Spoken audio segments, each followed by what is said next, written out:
فساتينها من غير بطانة وحنت أحمد الفيشاوي ونفسها تبوس أحمد عز، ووافقت إن بنتها تعمل مساكنة قبل الجواز. المثيرة للجدل رانيا يوسف، إيه قصة خلافها مع غادة عبد الرازق؟ وإيه سر أسود يوم في حياتها؟ وإزاي تعرضت للتحرش؟ والمفاجأة عن مهنتها الحقيقية. الفنانة رانيا يوسف واحدة من أكتر الفنانات اللي بتعشق الإثارة وتصدر الترند من غير أي مجهود، مجرد ما بتظهر بتتصدر الترند في ثواني. رانيا يوسف من الفنانات اللي كل ما بتكبر بتزيد جمال وبتظهر كمان وكمان، بس حياتها مليانة أسرار وياما قالت تصريحات جريئة قلبت الدنيا بيها. والمفاجأة في عمرها الحقيقي ومهنتها الحقيقية اللي كانت بتشتغلها قبل ما تدخل عالم التمثيل والفن. يلا بينا نعرف كل حاجة عن رانيا يوسف في الفيديو ده بالتفصيل. الفنانة رانيا يوسف أثارت الجدل كتير بسبب ظهورها بفساتين من غير بطانة، مرة في مهرجان الجونة ومرة في فوتو سيشن وغيره. والمفاجأة لما بنتها قررت تفاجئ الكل وتظهر بنفس فستانها الأسود اللي من غير بطانة وقلبت الدنيا. وقتها بنت رانيا يوسف لبست الفستان اللي أمها لبسته قبل كده، ورانيا قالت إنه شيك جدا وعلى الموضة وقد إيه هي فخورة بيها وبجمالها ونفسها تكون زيها. في الوقت ده حصلت مشكلة كبيرة قوي بين رانيا يوسف وطليقها المنتج محمد مختار بسبب انه اعترض على ظهور بنته بفستان من غير بطانه، ورانيا يوسف ردت عليه ولمحت على اللي بيخلي مراته نادية الجندي تعمله علشان تنجح افلامه، وقالت ولما المدام مراتك كانت بتتباس وتقلع في الافلام وعلى طول بالبيبي دول ما كنتش بتزعل؟ مش دي برضو المفروض انها شرفك وعرضك ولا علشان كنت مستفيد؟ نادية الجندي هي الزوجة الاولى لمحمد مختار، ولما انفصلوا اتجوز رانيا يوسف. ورانيا قالت كتير في تصريحاتها في البرامج ان نادية الجندي هي السبب في انفصالها عن محمد مختار وانها هي ما كانت بتوقع بينهم، وقالت كمان كانت بتهدي النفوس لما كانت بتتدخل بينا، كانت بتوقع بينا واتدخلت في علاقتي ببناتي بعد الطلاق، ومش هتكلم في تفاصيل حياتي كتير لانها مش ملكي لوحدي لكنها تخص محمد مختار وبناتي، بس هي قومته عليا وعلى بناتي. من ضمن التصريحات المثيرة للجدل برضو للفنانة رانيا يوسف لما اتكلمت عن الرجالة بصفة عامة، وقالت ان الراجل المصري مش بيعتني بنفسه ومش نظيف، وده اللي خلى اللاعب ابراهيم سعيد يرد عليها وتحول الموضوع لخناقه بينهم على السوشيال ميديا. رانيا يوسف كانت اتسالت سؤال محرج على الهوا، هو مين الممثل اللي بتتمنى انها تبوسه؟ فردت وقالت ان نفسها تعمل عمل فني مع الفنان احمد عز ويكون الدور بيفرض عليها انها تبوسه. رانيا يوسف اتجوزت في حياتها 3 مرات وهم محمد مختار وكريم الشبراوي وطارق عزب، وكل جوازه خلصت بمشاكل وحوارات. رانيا يوسف قالت انها مش ممانعه ان بنتها تعيش المساكنه مع صاحبها قبل ما تقرر انها تتجوزه، ولما اتسالت عن هل هي موافقه انها تعيش المساكنه بنفسها فردت وقالت لا طبعا، لا يمكن اعيش المساكنه، اعوذ بالله، انا غير بنتي وتربيتي غير تربيتها، لكن مش همنعها لو عرفت انها هتعمل كده،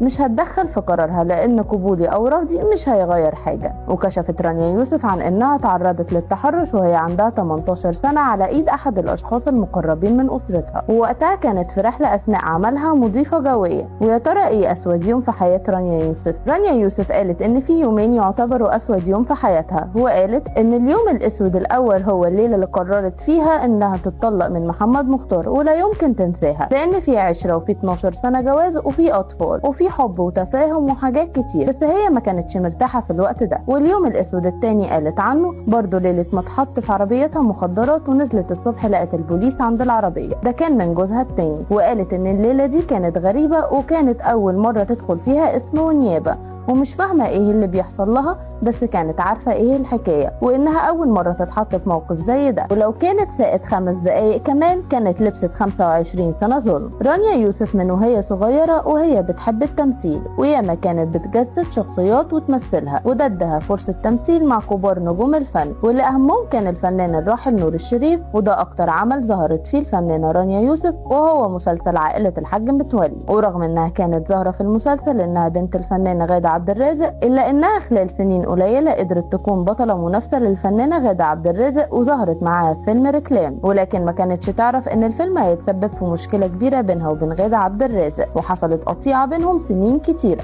وطول السنين دي كان السبب ورا خلافهم غامض. كشفت وقالت انها كانت زعلانه من غادة عبد الرازق بسبب حذف مشاهد لرانيا علشان يضيفوا مشاهد لغادة عبد الرازق، ودي حاجه ضايقتها جدا وتسببت في ازمه بينهم وفضلوا متخاصمين لسنين كتيره. اتهمت رانيا رانيا يوسف زميلتها غادة مرة لما ظهرت في البرامج التلفزيونية بانها دايما بتحاول تدور عن النجومية حتى لو على حساب اي حد، ووصفتها بالسمكة الكبيرة الجعانة اللي بتاكل السمكة الاصغر منها، واكدت ان غادة هي اللي صنعت الفيلم كله، فخرجت المخرج من العمل علشان كده فرضت رأيها وطلبت زيادة عدد مشاهدها على الرغم من ان السيناريو كان مكتوب بالتساوي بينهم. ووقتها قالت انها يستحيل تشتغل مع غادة عبد الرازق تاني. وبعد حوالي 8 سنين من الازمة بينهم انتشرت صور وهم مع بعض، وعلقت رانيا وكتبت انهم رجعوا صحاب تاني، واعلنت ان الازمة انتهت بينهم.